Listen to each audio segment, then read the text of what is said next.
나는 그대들에게 정신의 세 가지 변화에 대해 말하고자 한다. 어떻게 하여 정신이 낙타가 되고 낙타는 사자가 되며 사자는 마침내 아이가 되는가를. 나는 그대들에게 세 단계의 변화에 대해 말했다. 어떻게 하여 정신이 낙타가 되었고 낙타는 사자가 되었으며 사자는 아이가 되었는가를. 당시 사람들이 니체를 왜 못 읽었는지 알 것 같지 않습니까? 무슨 말인지 알 수가 없어요. 우리는 지금부터 이걸 한번 뜯어보려고 해요.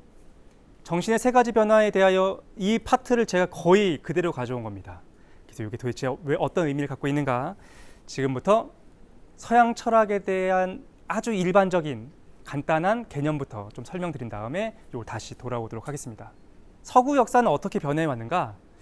일반적으로는 이렇게 많이 얘기합니다. 첫 번째, 고대, 중세, 근대, 현대라고 나누게 됩니다.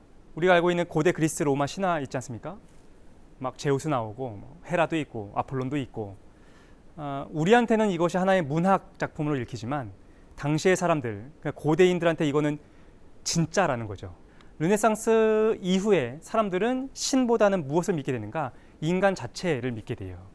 그러면서 인간을 믿는다는 것은 사실 인간이 갖고 있는 최고의 가치, 이성을 믿는다는 거죠. 니체는 그 아주 민감한 더듬이로 요거에 뭐가 문제가 있는데? 라는 생각을 계속 갖고 있었습니다.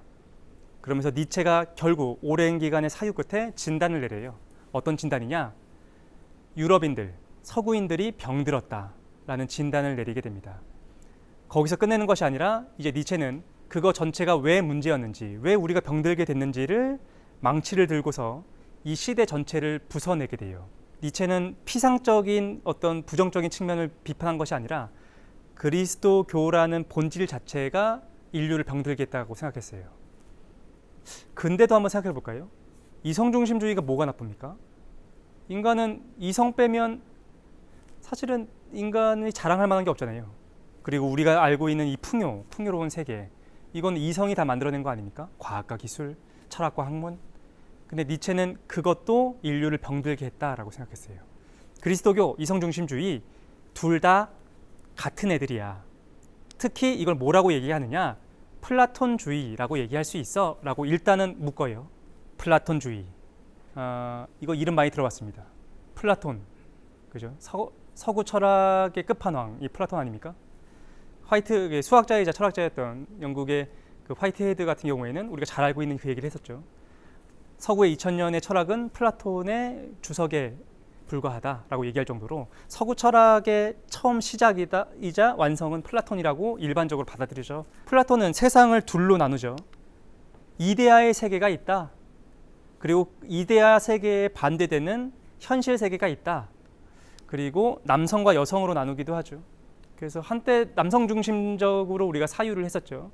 여성은 사실 어떻게 보면 억압되는 존재로 존재해 왔습니다.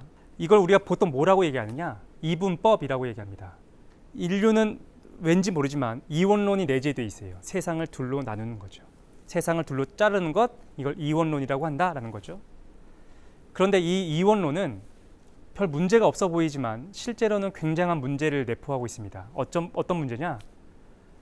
둘로 나눈 순간 하나의 가치가 다른 가치를 억압하게 돼요. 그래서 니체는 이렇게 얘기해요. 플라톤주의, 이게 뭐냐? 바로 이거야. 이원론과 로고스 중심주의, 이게 플라톤주의다라는 거죠.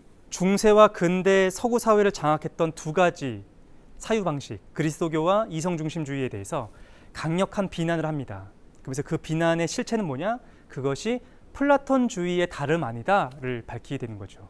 그리스도교, 이게 뭐 그리스도교 뭐가 그게 중요한 게 아니라 그것의 사유 방식 자체가 세상을 둘로 나눠서 하나를 억압하고 있다는 거죠. 천국, 이데아, 완전한 세계를 상정해 놓고 지금의 현실 세계는 가치 없는 것, 무가치한 것, 그걸로 억압하고 없애려 한다는 거죠. 근대 이성 중심주의도 마찬가지라는 거죠.